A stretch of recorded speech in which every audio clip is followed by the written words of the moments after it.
Intellectual evolution of Greek rational thought. We cover Greek philosophical developments.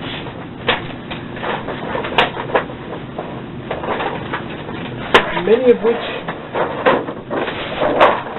contemporary scholarship kind of argues, these things were known by other peoples already, even as early as the Sumerians. But at the same time, it's not so much the knowledge as it is the methods that Greek intellectuals use to study reality. What is reality? What is matter? What is divine? What is existence, and what have you? And so they developed methods, the empirical method, the main thing, which is a method of inductive reasoning where you go out and gather information, analyze it, draw conclusions from it. And then the dialectic. The dialectic is the notion of a give and take, a debate, that any idea that comes from the empirical method must be subjected to scrutiny of other points of view. If it can survive scrutiny, then it's a viable argument. And so the twin process of empirical investigation and debate about the conclusions are the kind of driving force. And the thing is, once these Greek intellectuals, who were kind of like Ben Franklin, kind of, did everything at the beginning, once they applied this method, once they acquired this method, they absolutely applied it to every aspect, phase of walk of life, from philosophy to science to medicine to architecture to mathematics to political science. And so we can see them applying the rational method, Greek rational thought, to every sort of intellectual endeavor this way. And that became the driving force, if you want, of this memory that the recursive institutions provided for Greece. Ionian philosophers, again, here's Ionia over here. This place had been kind of controlled by the Persians, and so it sort of never really was militaristic, and its aristocracy, instead of being military hierarchies, became sort of thinkers instead this way. They developed a love for collecting facts and for systematizing phenomena on a rational basis. They devised an empirical method of inquiry by insisting on the need to ignore the myths and to trust nothing but what they could observe with their own senses.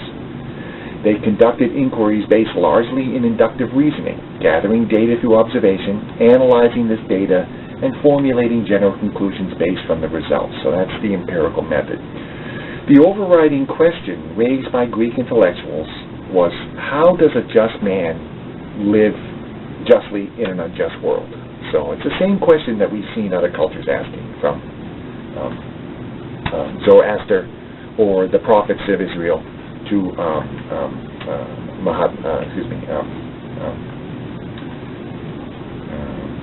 the Jainist and the Buddhist. Greek philosophers developed the dialectic, or the process of intellectual inquiry, through open debate. Thinkers came to realize that a theorem capable of withstanding the scrutiny of peer review earned wider acceptance. Pre-Socratic philosophers, and that means everybody before Socrates, who lived around 430 to about 399 BC, such as Heraclitus and Anaxagoras, believed in the existence of a divine entity which they called the nous, or the mind, that organized the universe in a logical manner. And again, we can point to people like the Sumerians, who began to notice that the stars move in a kind of predictable manner. Or the development of mathematics, such as the Pythagorean theorem, a squared plus b squared equals c squared in a right-angled triangle, always. The fact that these theorems, were always right, convinced people that there must be some sort of hidden order to the universe, some logic that emanated out from some center that organized the universe. Again, that there's logic and order and coherency means there must be, more than just chaos. There must be, where there's order, there must be truth.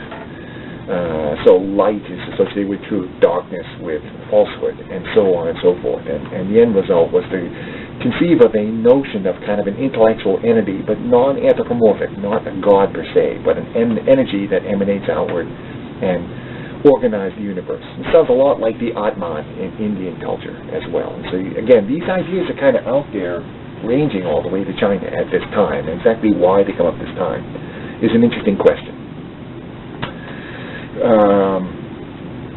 Again, according to these pre-Socratic philosophers, the nous expressed its logic through the logos, or the many proofs of natural law.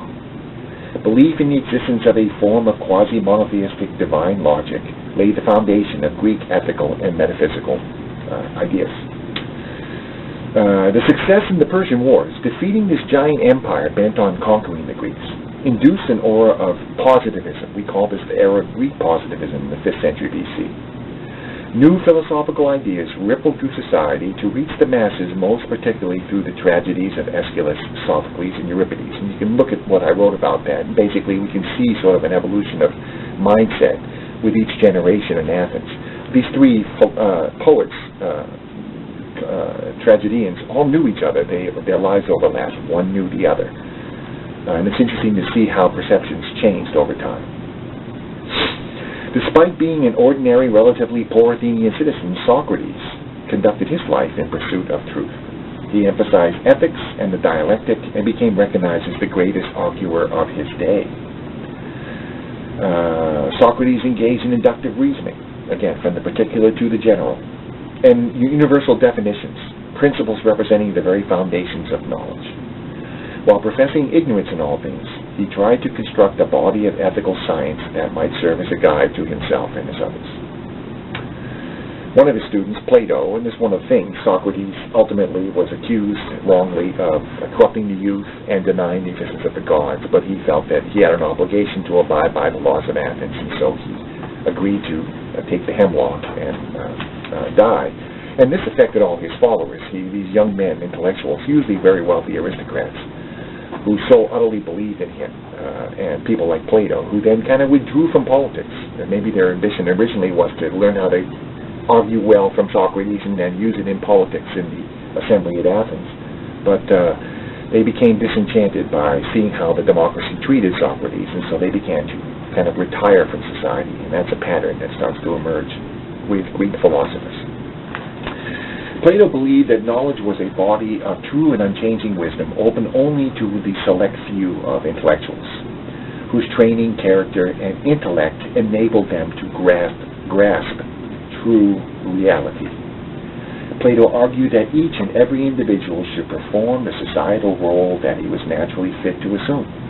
He also taught that ideals equaled abstract forms, and that the world of sensation was in a large part illusion. His text furnished the first genuine evidence of a comprehensive philosophical system, incorporating... All right, it may have died on me there, so I was talking about Stoicism, which hopefully came through. Epicureanism was more retiring and sort of like avoid pain, just avoid pain. And the pain meant all pursuits of life that involve pain. For example, being in the military, engaging in courts, dealing with finance and cheating people out of their money. Epicureans were kind of wealthy people who retired from society to contemplate the nous and the logos and the truths that Plato had devised. So it was more of a retreatist sort of way of life. And cynicism was kind of nihilism. Cynics just believed nothing was really possible, nothing really mattered, so just don't worry. Try to live your life morally. Cynics were known for abandoning all their worldly possessions and just wandering around, living off scraps of food given to them by people dressed in rags, and just commenting on, the state of affairs. And because they gave up all their possessions and were so free from compromise, when they spoke, people tended to take them very seriously, such as Diogenes, the great cynic, who sparred with Alexander the Great in Corinth. So these were the three philosophical ways of thinking about things, but that was really for the elites, the everyday people, the ordinary masses.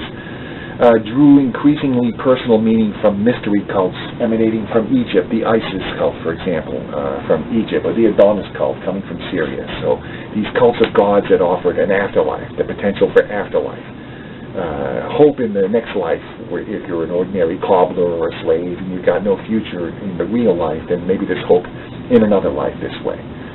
And so that became extremely popular. It needs to be stressed that these mystery cults take over the Mediterranean. They are absolutely the driving force for everyday people in terms of religious perspective in the Roman era.